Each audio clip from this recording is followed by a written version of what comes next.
Un conto è l'unione dei comuni, che quello va perseguito. Ma in grande riproduci la stessa cosa, è no. un problema culturale, e guarda che è un problema culturale, credimi, io sto vedendo... Io le darò ragione quando verrà fatto lo statuto provvisorio, su nero su bianco ci sarà scritto il Veneto orientale a queste cose. Allora dopo le do ragione. Però lei e i cittadini hanno ragione di tenerci tutti col fiato sul collo per aiutare noi a ottenere attraverso lo statuto le prerogative che la città metropolitana sugli indirizzi del legislatore ci ha dato. Dipende da noi, però voi potete dire io vi dirò se avete ragione o torto quando vedrò lo statuto. Noi invece abbiamo un altro compito, che è quello che non possiamo stare fuori perché la legge non ci fa stare fuori. Noi dobbiamo stare dentro, uniti, da fare in modo che in questo territorio, che è conosciuto da pochi, perché spesso volete tra Milano, Portogallo, Friuli, Pordenone, o se non ti dire Portogallo e Friuli, o viceversa, dobbiamo fare in modo che questo territorio venga riconosciuto per l'importanza, per la storia, per l'identità, per le funzioni, per il ruolo di cerniera.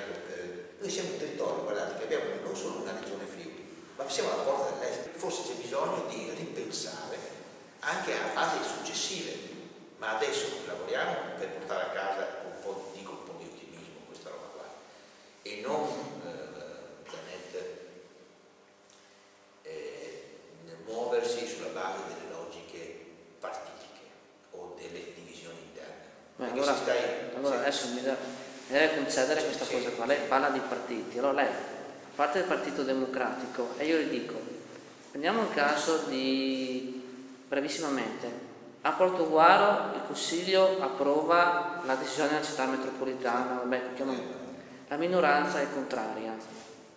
Un deputato del territorio dice, siccome io l'avevo riportato, questa è la bellezza della democrazia, cioè in un sistema democratico vince la maggioranza, in questo caso il Consiglio, la maggioranza si è espressa in un verso e dobbiamo prenderne atto. Andiamo a Scorzè. Qui il sindaco di Scorzè del PDL dice io voglio andare a Treviso, fa il Consiglio comunale, maggioranza dice andiamo a Treviso. Cosa fa il consigliere del Partito Democratico? No, voi dovete fare un passaggio dai cittadini, perché così allora vediamo le cose democratiche. Allora qua già cominciamo a dire, ma la bellezza della democrazia da che parte sta? Cioè, è nel mano del popolo o nel mano del Consiglio? No, aspetta, devo finire. Arriviamo a Vigonovo e chiediamo proprio il massimo del controsenso. Vigonovo, il sindaco leghista, non perché è leghista, dice io no, voglio fare il referendum per sapere se i miei cittadini vogliono andare a Padova oppure stare nel veneziano. Cosa dicono i consiglieri comunali che appartengono all'area del PD? No, questa scelta significa che il sindaco, la maggioranza, si lava le mani e fanno da Ponzio Pilato. Deve essere il Consiglio a decidere. Allora, quando parliamo di partitocrazia, di partiti, dal mio punto di vista, non ce n'è uno che si salvi, perché il Partito Democratico è anche lì molto nebuloso, da una parte dice una cosa, da una parte l'altra, il PDL è anche quello, cioè, voglio dire... Una cosa diversa, scusa Marco. No, vai. Guarda, non facciamo confusione. No, ma è per dire perché... Non facciamo confusione, noi siamo andati in conferenza dei sindaci e abbiamo detto, che anche come Partito Democratico, abbiamo detto che comprendiamo le situazioni che ci sono nel territorio. Quindi abbiamo fatto uno sforzo di unificare 5 punti unificati e poi nei vari ordini del giorno chi perché c'è Friuli, chi perché c'è Padova, chi perché in una zona centrale non può andare da nessuna parte come Cava, chi perché c'è una storia, il Consiglio Comunale ha tentato di avvicinarsi di più alle esigenze.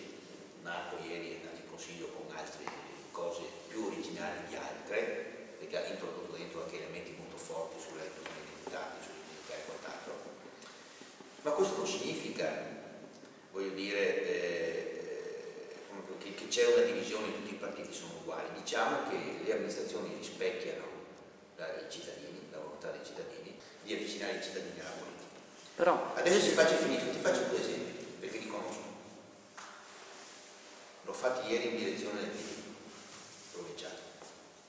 Dico no, sappiamo tutti, e come cito qua Maggiore, che il 97%, 98%, vuole andare su Padova per le cose che dicevo prima. 7.600 abitanti, credo.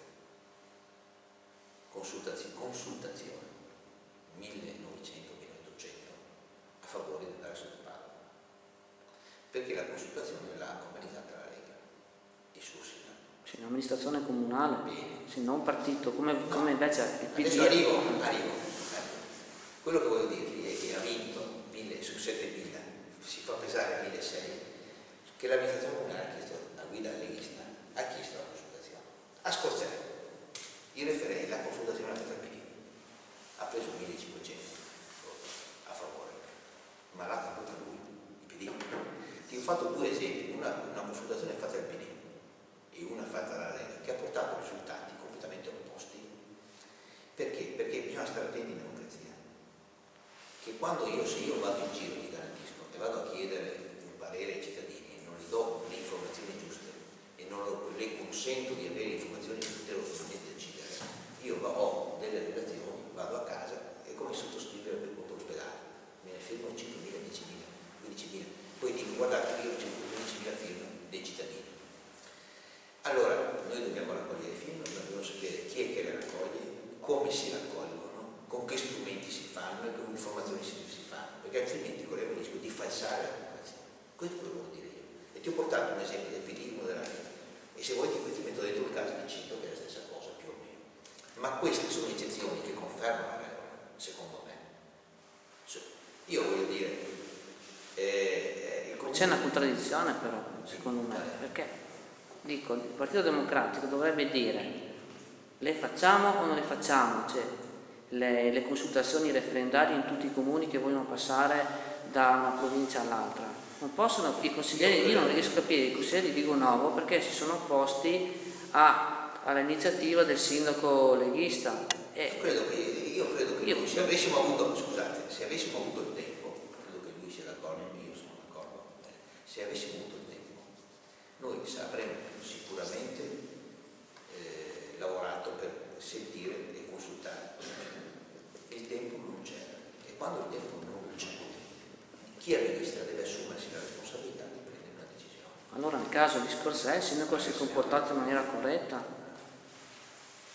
Nel caso di Scorzè... Ho dato un giudizio, io ho fatto due esempi. No, ma io dico, nel caso di Scorzè, dopo lascio solo per chiudere qui. No, ma quello che domanda è se